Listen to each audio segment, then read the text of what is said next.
Pakistan Peoples party اور پاکستان مسلم league نوازن کا ماضی ایک عجیب و غریب سیاسی رشتہ ہے آپس میں، ہمیشہ ایک دوسرے کو کاٹتے رہے۔ بہت پیچھے چلے جائیں، ضیاء دور سے شروعات کر لیں تو جنرل ضیاء کے ساتھی نواز شریف تھے، دوسری سمت مخالف سمت میں پاکستان پیپلز پارٹی تھی۔ بی بی واپس پاکستان آتی ہیں تو اقتدار میں لگتا تھا کہ شاید ان کو بڑی واضح اکثریت مل جائے گی، اس کو روکنے کے لیے آئی جے آئی بنوائی گئی تو آئی جے آئی کے بینیفیشری نواز شریف تھے، اس وقت بھی لوزنگ اینڈ کے اوپر بے نظیر بھٹو تھیں۔ پھر جب ایک ایسا موقع پہ آیا جب غلام اسحاق سے نواز شریف کی لڑائی ہو جاتی ہے، 8ویں ترمیم ہٹانا چاہتے ہیں کیونکہ اسی 8ویں ترمیم کو استعمال کر کے بی بی کی اسمبلیاں 90 کی توڑی تھیں۔ 93 میں اسی موقع کے اوپر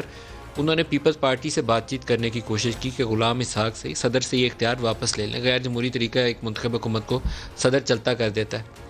افتخار گیلانی کو پاکستان پیپلز پارٹی نے آگے بھیجا، افتخار گیلانی صاحب نے بات چیت شروع کی نواز شریف سے، بیک چینل سے پاکستان پیپلز پارٹی نے غلام اسحاق سے نیگوشیٹ کیا اور نون لیگ کی حکومت چلتا کر دی۔ پھر یہ سلسلہ چلتا رہا، رکا نہیں۔ یہ 96 والی بی بی کی حکومت ٹوٹی تو فاروق لغاری نے بی بی کو گھر چلتا کر دیا تو نواز شریف ان کے ساتھ بیٹھے ہوئے تھے، بعد میں ان سے بھی نہیں بنی تو ان کی بھی چھٹی کرا دی۔ چلتے آئے مہران، وہ اپنے مختلف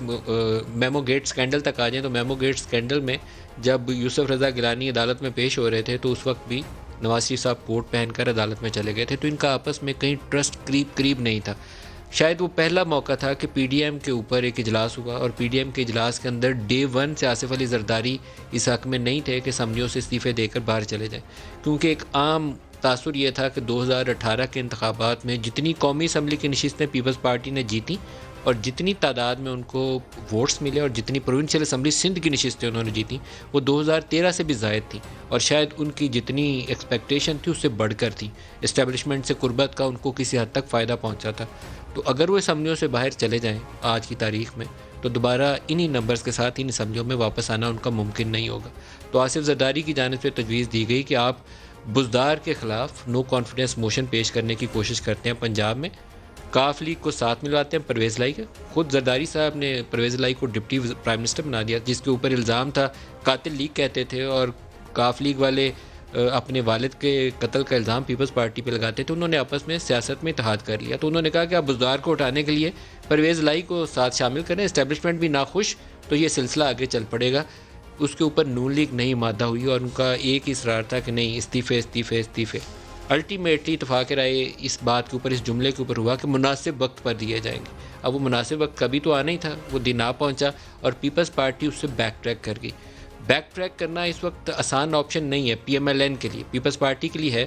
انہوں نے اپنے آپ کو اسٹیبلشمنٹ کے ساتھ دوبارہ اعلان کر لیا اس امید کے ساتھ کہ ان کی سندھ حکومت برقرار رہے گی اور ان کی جو پریزنس ہے سینٹ کے اندر وہ بھی موجود رہے گی۔ قومی سطح کے اوپر بلاول اکثریت لے جانے کی پوزیشن میں نہیں ہے، لیکن آر یا پار والی سیاست مریم کے لیے تھی، کیونکہ بڑی جماعت ہے۔ پی ٹی آئی کے ساتھ اگر ٹکر کوئی جماعت دے سکتی ہے تو پی ایم ایل این ہے، ایک پاپولر لیڈر پنجاب میں ایمرج ہوئی ہیں تو مریم ہوئی ہیں، بلاول کا اس میں بھی رول نہیں تھا۔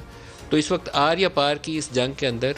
ہار جو ہے، بڑا نقصان جو ہے وہ مریم نواز یا پی ایم ایل این کا ہوگا۔ اگر طاقتور طریقے سے کھڑی رہ سکے تحریک انصاف تو ان کے 4-6 بندے انہوں نے پہلے اندر ڈالے ہوئے ہیں، 4-6 اور ٹاپ ٹیئر کے اندر ڈالے ہیں، تو سٹیم رول کر سکتے ہیں اس وقت پی ایم ایل این کو، اگر اچھا پرفارم بھی ساتھ کرنے کی پوزیشن میں ہو، اگر یہ بگ افیکٹ تحریک انصاف اس قابل ہو کہ اچھی گورننس دے سکے۔